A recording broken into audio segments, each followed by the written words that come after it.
প্রাণ প্রিয় সাথিয়াবাসী, আপনারা সকলে কেমন আছেন? আমাদেরকে ভালো রেখেছেন কে? আমার বন্ধুগণ, মনোযোগ বাড়ায় দেন।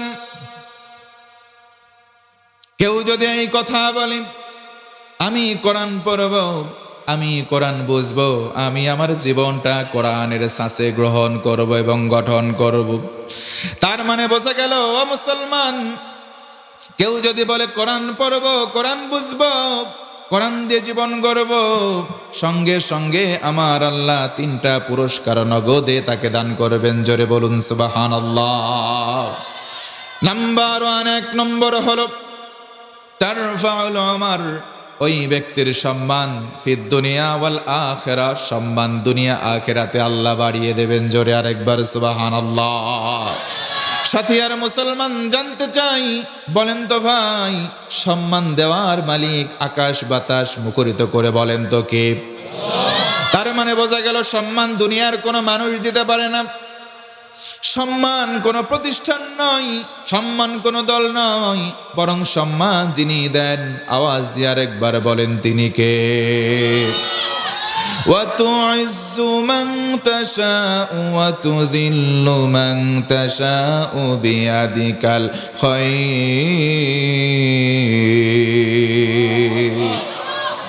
আমার আল্লাহ বলেন, ও গোলাম, সম্মান এবং বেইজ্জত করার মালিক আমি আল্লাহ, তবে কল্যাণকর সম্মান কেবলমাত্র আমি আল্লাহ দান করি।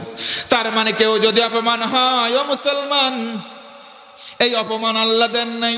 যাহারাল ফাসাদু ফিল বাররি ওয়াল বাহরি বিমা কাসাবাত আইদিন নাস। আমার বন্ধু, মনোযোগ বাড়ায় দেন। জেনা সমাজের রন্ধ্রে রন্ধ্রে, মুরব্বী এমন হয়ে গেছে জেনাগুলো এখনো ছাড়তে পারে নাই।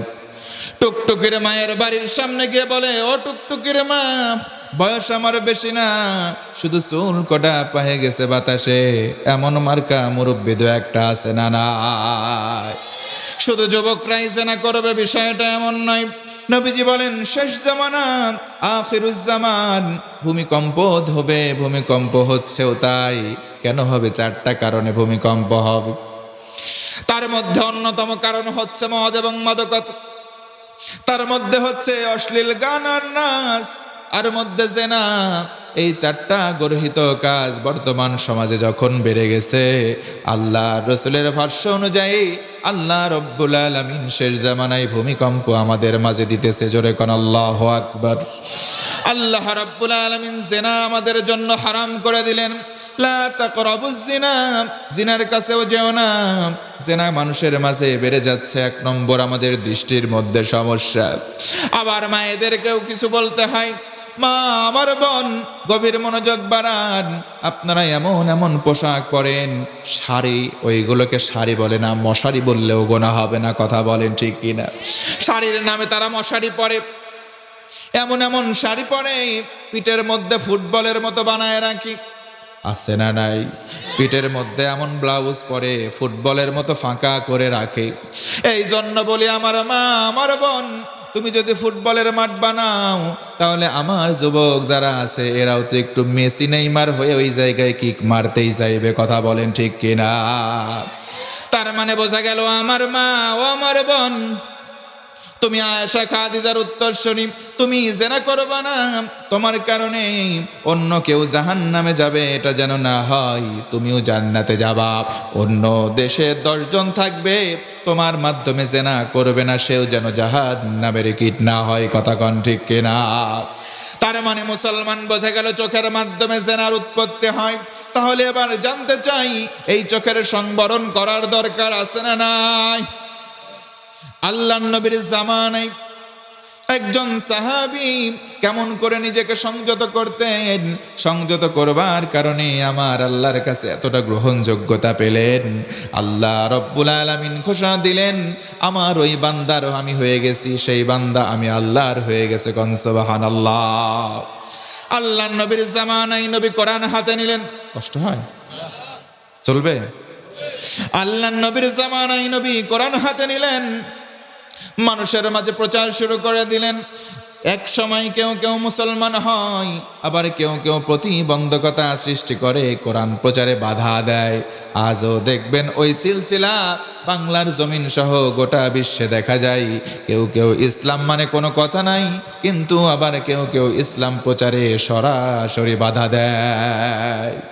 আল্লাহর নবীজির মনটা ভার হয়ে গেল।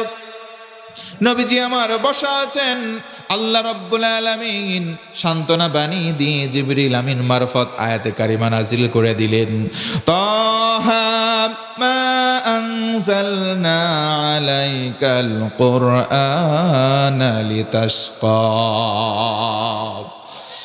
আল্লাহ রাব্বুল আলামিন বললেন, হাবিব আপনি মন খারাপ করবেন না, আপনার মন বিচলিত করবেন না, আপনার সম্মান নষ্ট হবে না, বরং কোরআন দিলাম আপনার সম্মানটাকে আমি আল্লাহ গগনচুম্বী বানাবো। চিৎকার করে বলুন সুবহানাল্লাহ। আলহামদুলিল্লাহিল্লাযী আনজালা আলা আবদিহিল কিতাব ওয়া লাম ইয়াজআল লাহু ইওয়াজা। সমস্ত প্রশংসার মালিক আল্লাহ। আমরা যদি বলি কেন, আল্লাহ বলেন, বান্দা আমি আমার রসুল আমার বান্দার প্রতি এমন একটা কিতাব নাজিল করলাম যেই কিতাবের মধ্যে কোনো গোপনীয়তা নাই। জোরে বলুন আরেকবার সুবহানাল্লাহ। ও সাথী আর মুসলমান জানতে চাই, বলেন তো আল্লাহর নবীর সাহাবী ওমর তিনি নরম নাকি গরম? কেমন গরম ওমর? যখন কোন রাস্তা দিয়ে হেঁটে যায় 40 দিন কমপক্ষে শয়তান ওই রাস্তার আশেপাশে ফিরতে পারে না। রসুল বলেন, আমার পরে কোনো রসুল নাই, কোনো নবী নাই। যদি কেউ রসুল কিংবা নবী হয় লাকানা ওমর। আল্লাহ রাব্বুল আলামিন ওমরকে নবুয়ত দান করতেন। জোরে আরেকবার বলেন সুবহানাল্লাহ। হযরতে ওমর যেদিন ইসলাম কবুল করলেন, আল্লাহর রসুলকে প্রশ্ন করলেন, নবীজি বলেন তো আল্লাহ সত্য? নবী বললেন, অবশ্যই আল্লাহ সত্য। আপনি শেষ রসুল? অবশ্যই আমি শেষ রসুল। ওগো নবী বলেন তো কোরআনের মধ্যে কোনো ভেজাল আছে নাকি? আল্লাহর রসুল বললেন, যালিকাল কিতাবু লা রায়বা ফি। এই কিতাবের মধ্যে কোনো ভেজাল নাই। হযরতে ওমর বললেন, তাহলে কেন গোপন? গোপনে গোপনে ইসলামের কোনো দাওয়াত হবে না। আজকে থেকে আমি ওমর ইসলামের দাওয়াত, কোরআনের দাওয়াত ওপেনে দিতে চাই। আল্লাহু আকবার। রসুল আমার বললেন, দিনকাল ভালো না, ওমর একটু সময় নাও। আল্লাহ রসুলকে আবার প্রশ্ন করে ওমর, ইয়া রাসূলুল্লাহ বলেন তো আল্লাহ রসুল আর কোরআন এটা কি সত্য কিনা? আল্লাহ রসুল বললেন, অবশ্যই সত্য। হযরতে ওমর বললেন, ইয়া রাসূলুল্লাহ একটা মিছিল দিতে চাই, এই জন্য আপনার অনুমতি চাই। আজকে থেকে কোনো প্রকার গোপনে ইসলামের দাওয়াত নয়, আজকে থেকে আমি ওমরের দায়িত্বে ইসলামের দাওয়াত হবে ওপেনে। জোরে কোন সুবহানাল্লাহ। আল্লাহু আকবার। মাত্র কয়েকজন সাহাবী নবীজির কাছে অনুমতি চাইলেন। আল্লাহ উনার ইনফরমেশন দিয়ে জানাইলেন, আপনি অনুমতি দিয়ে দেন। ও মুসলমান, হযরতে ওমর চারিদিকে হানা তালাশ করে মাত্র 10 জনকে পেলেন। 5 জনকে এক লাইনে দাঁড় করালেন। 5 জনকে বললেন, তোমরা এই লাইনে দাঁড়াও, আর 5 জন এই লাইনে দাঁড়াও। হযরতে ওমর নেতা সামনে দাঁড়ালেন। হযরত ওমর বললেন, লিল্লাহি তাকবীর। 10 জন বললেন, আল্লাহু আকবার। মিছিলের সদস্য কয়জন মোট? 11 জন। নেতা সামনে, নেতা কোথায়? 11 জন মাত্র। আল্লাহর নামের বরত্বের মিছিল নিয়ে যায় কাবার চত্বরের দিকে। আল্লাহু আকবারের ধ্বনি শুনে কাফেররা চিন্তা করলো, কিরে কাবার ভিতরে এখনো 360-এর অধিক মূর্তি, এই জায়গায় মুহাম্মদের আল্লাহর নাম নাই, কার কলিজায় এত বড় সাহস? দেখ। তাকায় দেখে মিছিলের সামনে আর কেউ নয়, দাঁড়িয়ে আছে হযরতে ওমর। বাঘের সামনে বিড়ালের যে অবস্থা হয়, কাফেরদের অবস্থা সেদিন সেই রকম। আল্লাহু আকবার বলবেন না? যুগ জামানা পাল্টে দিতে চাই না 1000 জন, এক ওমর আনতে পারে গোটা বিশ্বের জাগরণ। ওই রকম আমার বাংলার জমিনে বড্ড প্রয়োজন। হযরত ওমরকে দেখে সবাই জানলা দরজা বন্ধ করেছে। সবাই বলে পালা। হযরত ওমর ভাষণ দিয়েছিলেন, কার কলিজায় এত বড় সাহস আছে আমি ওমরের মিছিলকে বাধা দে। যদি সন্তানগুলোকে এতিম বানাতে চাস আমার সামনে আয়।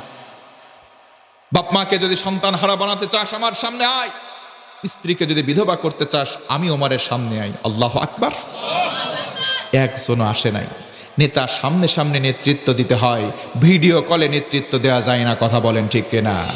আমার মা বোনের, সমাজের মধ্যে বেহাপনা, এমন এমন সাজগোজ দেয়, লিপস্টিক লাগায়, আবার আইলানা মাস্কারা সব কিছু লাগায়, এমন এমন পোশাক পরিচ্ছদ গ্রহণ করে, এমন এমন মেকআপ করে, দেখতে কিন্তু কালো, এমন ভাবে মেকআপ করে দেখতে লাল হয়ে যায়। কথা কন ঠিক কিনা? চেহারার দিকে তাকাবেন একরকম, পায়ের দিকে তাকাবেন কালো, তার মানে বোঝা গেল তোমার উপরে ফিটপাট, ভিতরে সদরঘাট। কথা বলেন ঠিক কিনা? তুমি নিজের সাজায় মানুষকে ধোঁকা দিতে চাও। নিজের সুন্দর এই চেহারা আল্লাহ দিয়েছেন, তোমার স্বামীকে দেখাবা, তুমি স্বামীকে না দেখায়া পর পুরুষকে দেখাও।